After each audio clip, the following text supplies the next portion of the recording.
Hello, and thank you for joining me. My name is Kristi Sullivan, and I am with Sullivan Financial Planning in Denver, Colorado.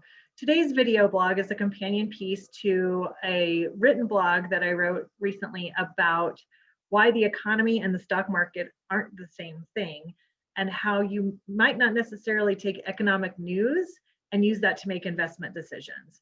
As anyone who's followed my blog and my videos for any length of time knows, my biggest thing is to not make any investment decisions based on the news.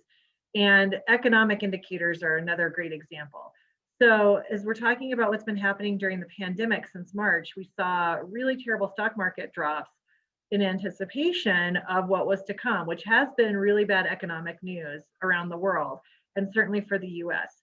High unemployment, small businesses closing left and right, the arts being affected. It's not good news.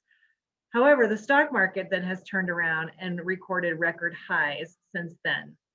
And I've had people say to me, well, isn't it obvious with the pandemic you should invest in gold? Or isn't it obvious with the pandemic you should invest in treasuries, or you should invest in nothing and put all your money in cash?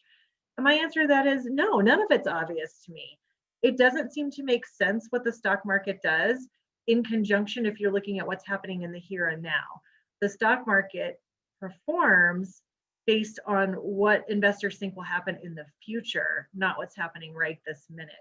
So it is a forward-looking indicator, and you never know what's going to make certain companies do really well versus really poorly. The pandemic, again, has shown that certain industry sectors were really poised to do very well in these times of uncertainty, and others were not.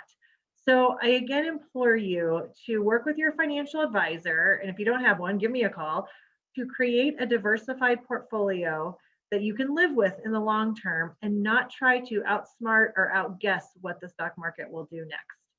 Thank you very much for listening.